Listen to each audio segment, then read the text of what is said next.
Meal composition is important to meal planning. Your portions are also going to change depending on what your goals are and what your body size is.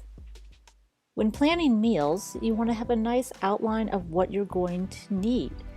Your main meals, your snacks, and emergency foods, things that you can carry with you easily.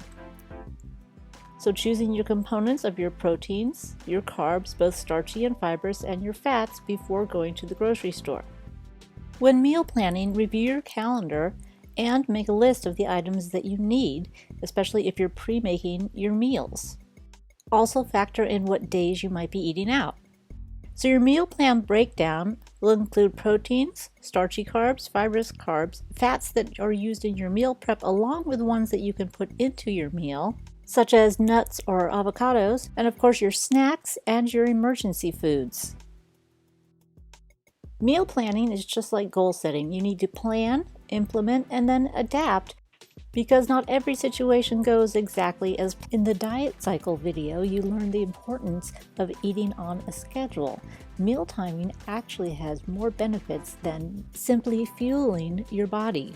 Proper meal timing actually boosts your metabolism. It also improves your digestion and balances your blood sugar levels. It allows your body to actually let go of fat for energy. It keeps your mind sharp and it has a whole other slew of wonderful benefits.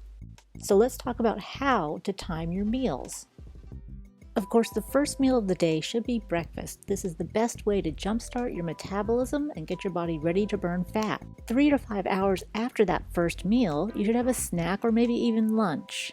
Normally, each day you'll have about 3 meals and 2 snacks, eating every 3 to 5 hours.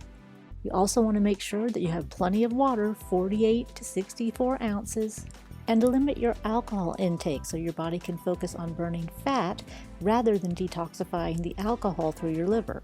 Planned. You can learn more about how to adapt to different situations with some of the other courses.